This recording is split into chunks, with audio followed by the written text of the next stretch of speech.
Alright, well, it's early in the morning, and I just had to complain about this knife that I'm doing a cut test on at the moment. This is the CJRB Kicker. It's got their kind of top-mounted access lock that uh, they've been working on since before the patent was up and everything. Um, the good news is that they actually make a decent flipper knife out of it, where Benchmade has tried once or twice with their access locks, and it's just not something that their designers are super up on. It just really hasn't been successful. The knife itself, pretty decent.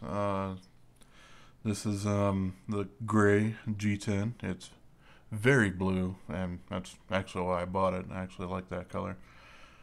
So, that's neat. Obviously D2. I'm doing a cut test on it at the moment. Kind of has a little bit of a stonewashy finish to it. You can actually see kind of where my rope has graced its presence or whatever. Since I'm just, using basically this area that's actually in frame now for doing the cutting. Something I have noticed though is it's really designed for you to basically have your thumb up on the unlock bar at the top, which has your hand like this. And if you're trying to chop something like I'm trying to do with this rope, this isn't ergonomic at all. And that's why I usually choose a little bit more of a side grip. The problem is that this little unlock bar in that position becomes one of the worst hot spots on the fucking planet. I pretty much always cut in one of these gloves just to cushion my hands a little bit. And even through there, this thing is just destroying parts of my finger. So it is really, really not designed for cutting down towards something. This is much more of a slice and pull cut kind of thing, which is great. I mean, a lot of people do that for most tasks, but if you do actually want to get any kind of chopping motion out of it, wow, that thing is just not in a great spot. The blade on this thing is pretty interesting. It's kind of maybe a little cleaverish. Reminds me of a different Chinese weapon. I'm probably not going to pronounce it right, but the Dadao, D-A-D-I-O. I mean, obviously that is a humongous sword, and this is just a knife, but that blade shape kind of reminds me of it a little bit. But,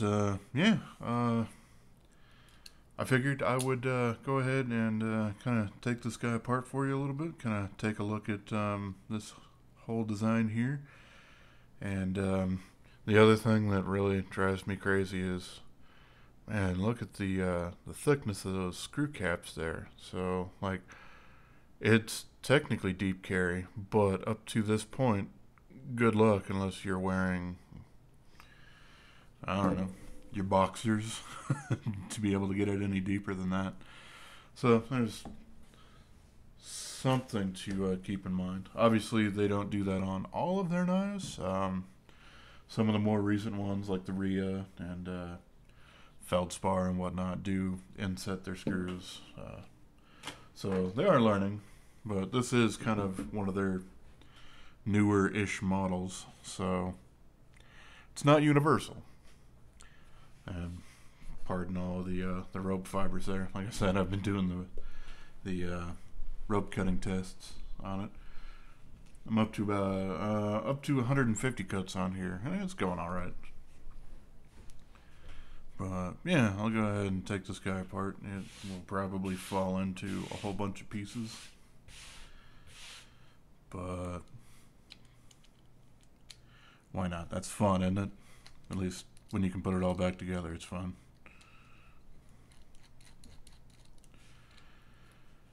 Alrighty. and a lot of companies, especially with more modern things these days, really incorporate their clip screws into actual body integrity of a knife, so a lot of times they are actually required to be removed. But yeah, they're T6 screws, and then obviously we got a T8 for the pivot here. So yeah, that was right. I generally like to work from the clip end out when I'm disassembling a knife. There's just, you know, not an excessive amount of Loctite at all. It's pretty impressive, actually.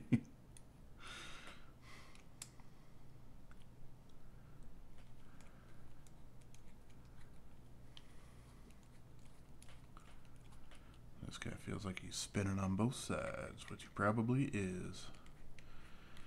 Yep, I can feel him spinning on my thumb.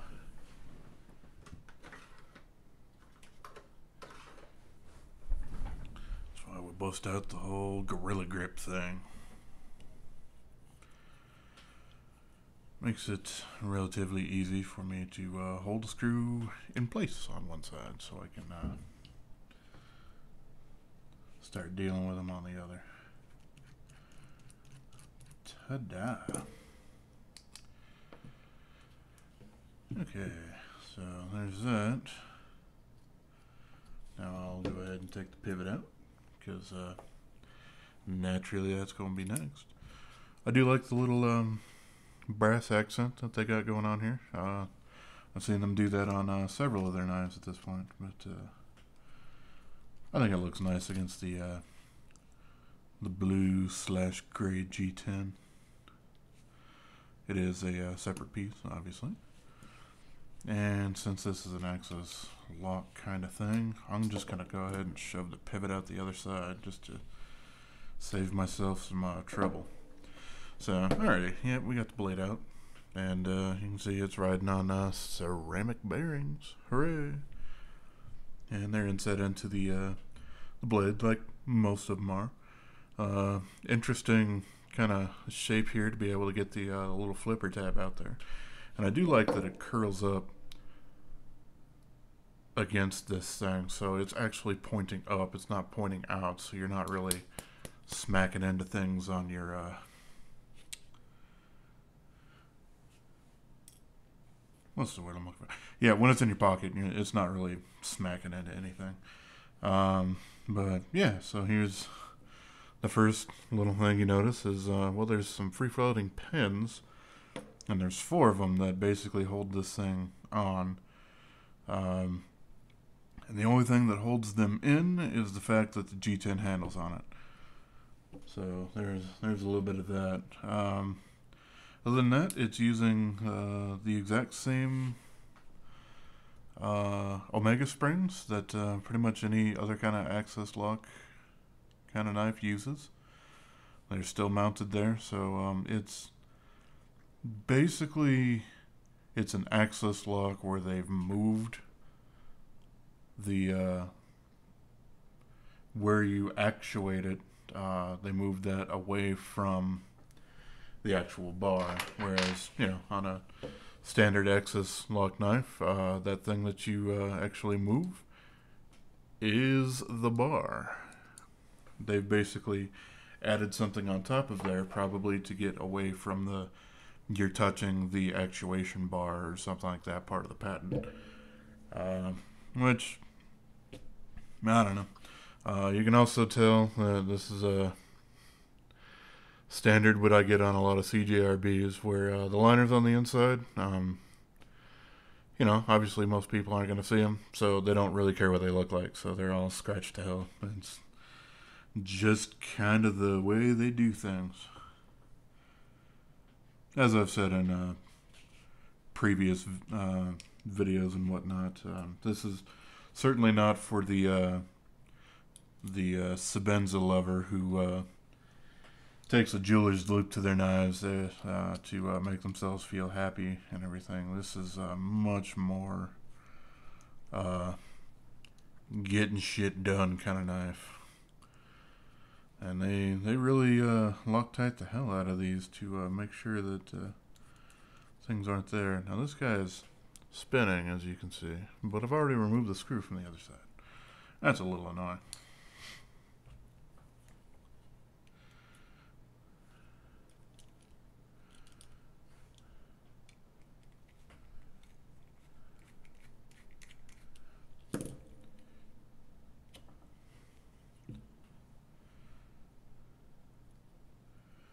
Or it's a lot annoying, depending on your preference there. Okay, so I will stuff a screw back in so I can pull out the other side, because I actually need to get the other scale off of this to take this guy all the way down. Is this the screw that I should be using for that? Probably. I don't know. We'll find out.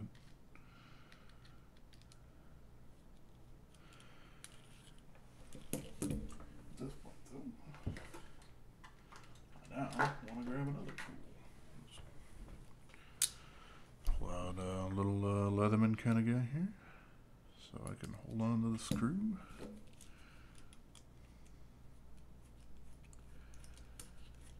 And that didn't do what I wanted it to.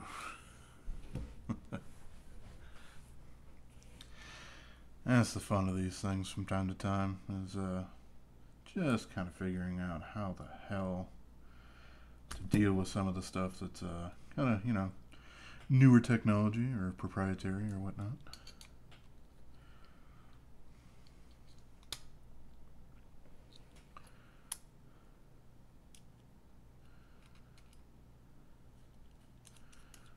He's still just spinning. Alrighty. Well, I'll try the screw thing again.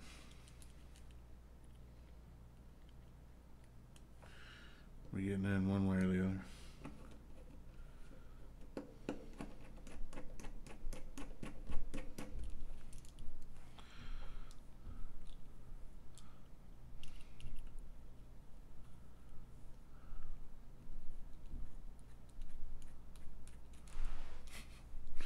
Yeah, so now it's spinning that side.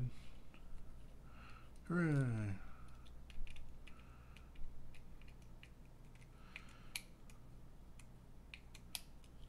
About this time that I probably should mention generally with a lot of these crossbar style lock knives,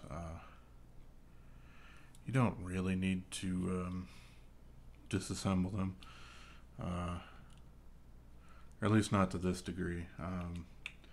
You know, if you want to actually do the maintenance on them, there we go. It's easy enough to basically pop the pivot screw out, shove the pivot out the other side, pop the blade out, and then you can clean up whatever you need to, and you can set those back in there. And they're actually not too bad when they're inset into the blade like these guys. You know, obviously Benchmade doesn't do that with a whole lot of their knives because they don't use ball bearings in much. They might not in anything. I don't know. I'm not super incredibly familiar with a lot of their newer stuff, but I'm not familiar with any of them. Anyway, so yeah, at this point, this guy, little actuator thing, moves out the way. Kind of lifts off the top there, and it kind of caps on top of the blade band to probably, you know, give that a little bit more structural integrity. After that, it's the same kind of access lock where you got the little bar there.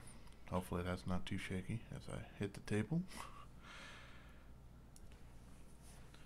But yeah, it just, to me, this seems a little bit like they were trying to reinvent the wheel to get ahead of the competition, but they just basically took a concept that was already there and then overcomplicated the heck out of it. And it actually has some ergonomic faults to it because of that, because of, you know, your finger actually contacting there.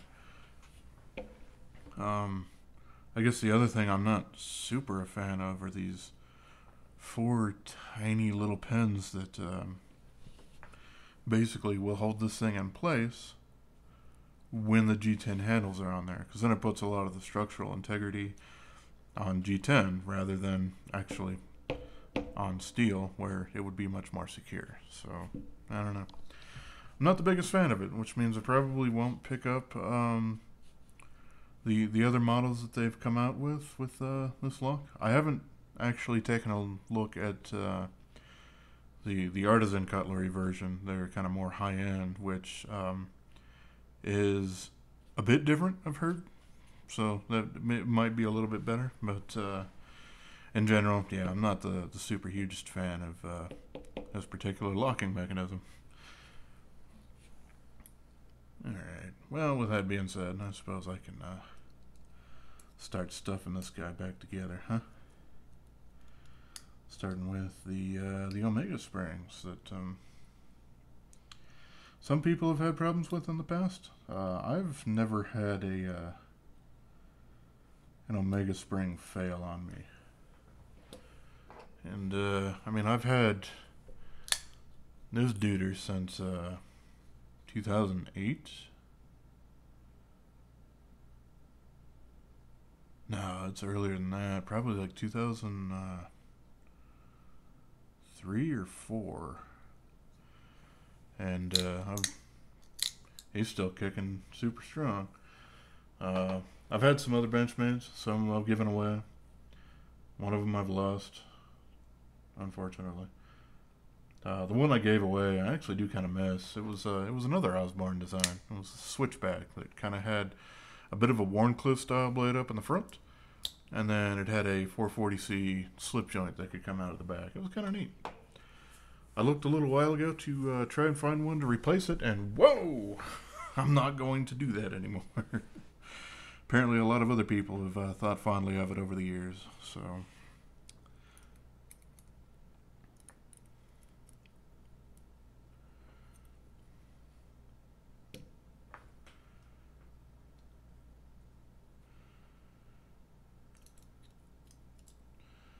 Yeah, this is just a little Axis saddle, if you will.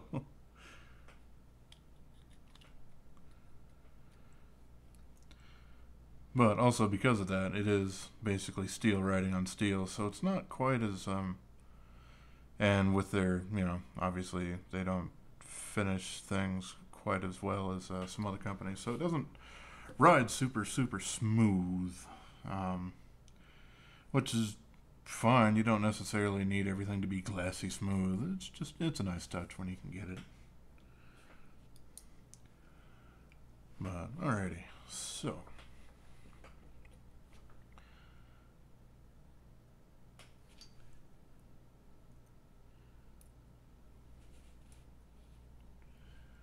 let's grab one of the pins, and then this other pin.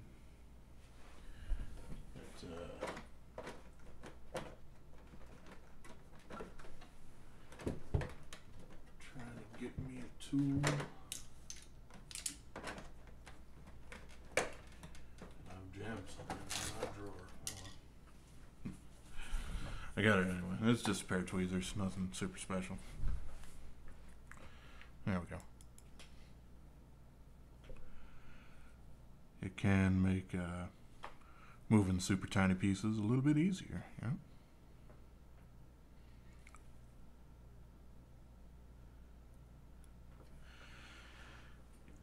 Alrighty, so there's that, and I will then slap this guy on so that it will hold those pins in place so they don't disappear.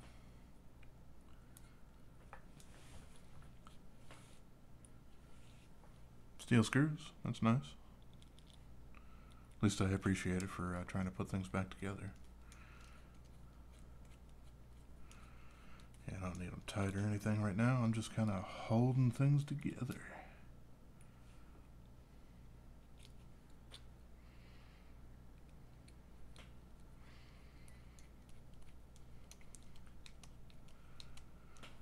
Cool. Alrighty. So, yep, we got the other side. I'm going to pull this screw out. That helped me get the other screw out.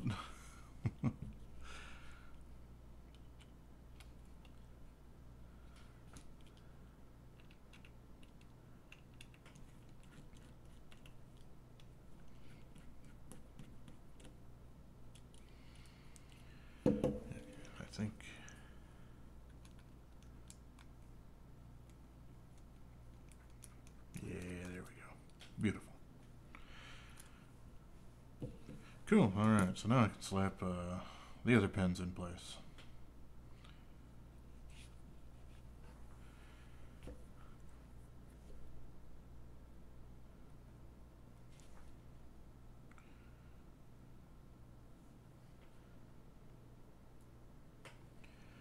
Here's one.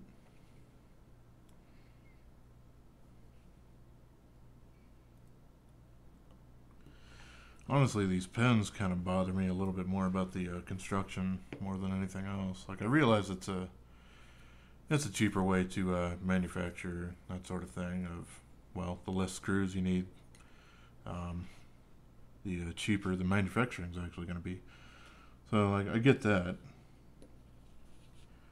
but it just kind of, to me, at least a little bit, takes away from that style of lock, and then introduces more tiny things that can go wrong. And, you know, a lot of people, like I was saying, have had issues with Omega springs by themselves over the years. So to introduce something else that could potentially go wrong, it's not exactly the most optimal situation there.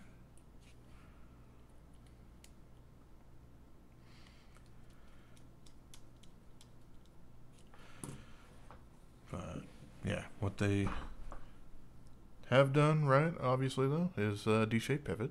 You know, I absolutely always appreciate that.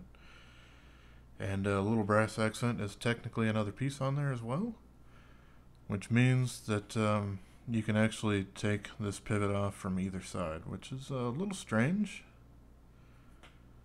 but it really takes a lot of force because they've quite Loctite that side of it, so you just still kind of abide by the same that same principle of show side and clip side.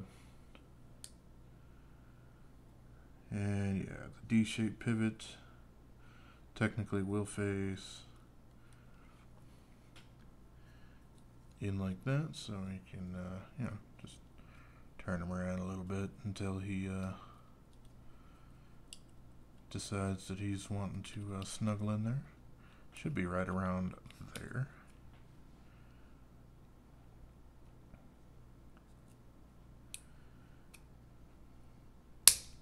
There we go. Okay. So yeah, for your normal everyday kind of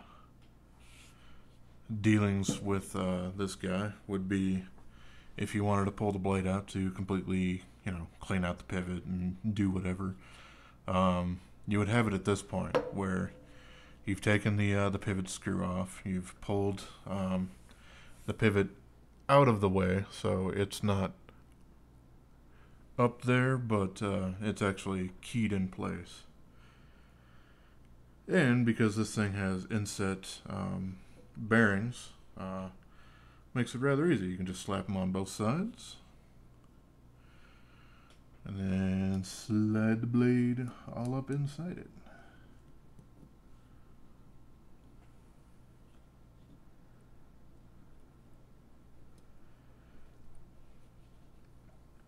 And at some point, you'll want to basically just pull back on the pivot a little bit. That will allow the blade to more firmly seat in place. And you get the pivot screw and shove it through. This guy's going to be, obviously, there we go, just a little bit more difficult, but yeah, we got through it.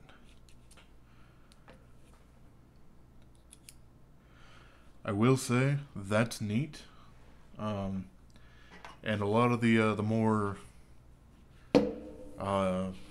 newer crossbar kind of locks do use ceramic bearings that are inset.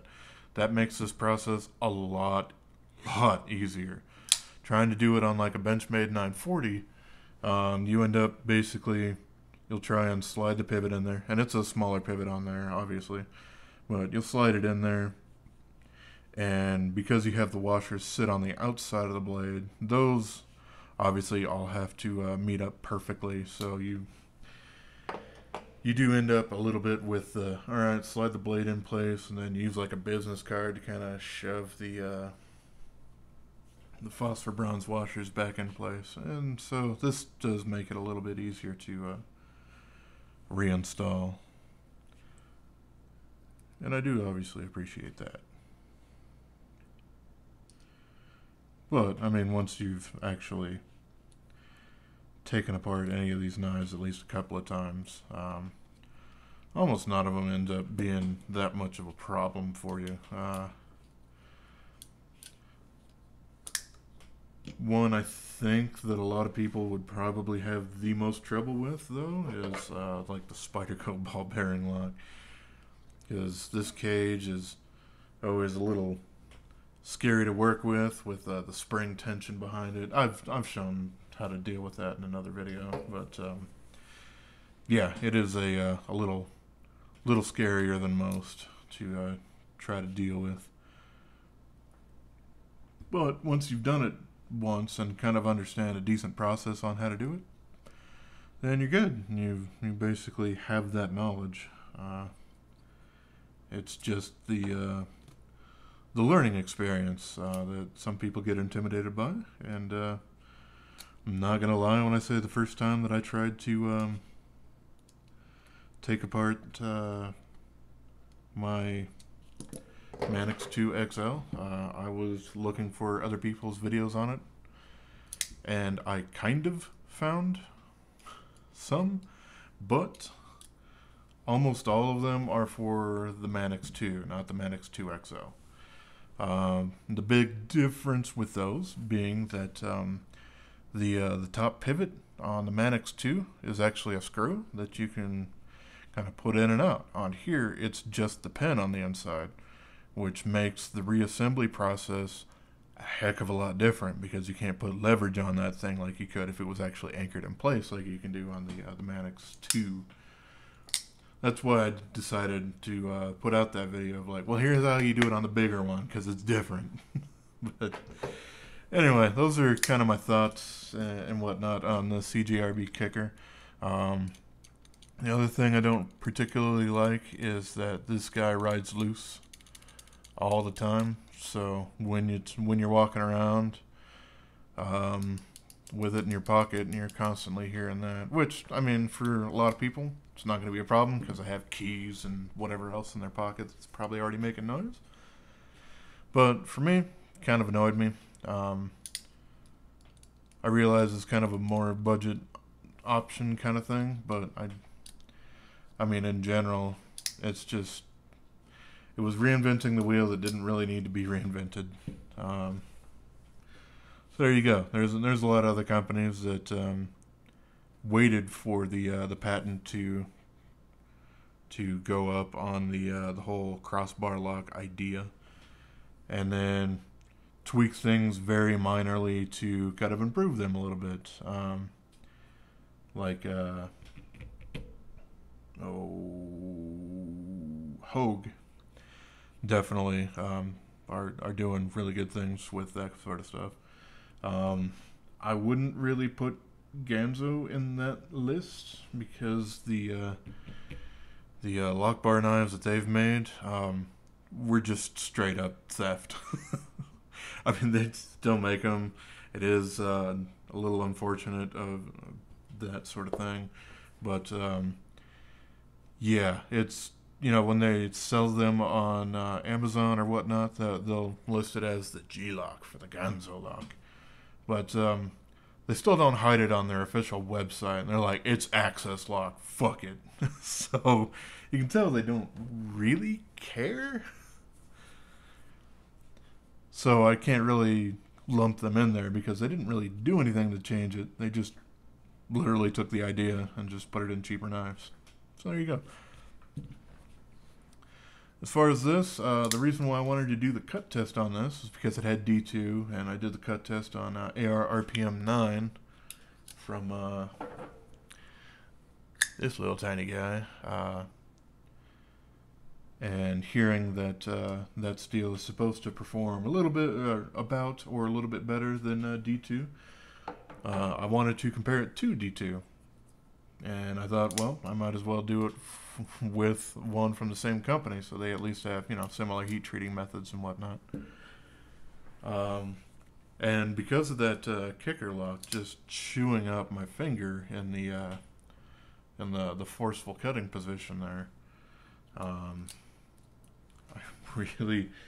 really starting to wish that I did it on like my large feldspar or something like that. That's also in D2, but you know has a traditional liner lock or whatnot. I don't know. I've rambled on a lot. I still have more cut testing to do on this. Like I said, it's at 150 right now. I'm anticipating it probably getting somewhere around 300. That's kind of my guess at this point, just based on how it's slicing through paper at the moment and whatnot. But we'll see how it goes. You know, the Tucson with M390 surprised me because it got rid of its polished edge really quick, but it just kept chugging along at a nice working edge. So yeah, we'll see how that works. And sorry for rambling on for way too long, but I appreciate y'all, and I hope you have yourselves just a wonderful rest of your day, yo.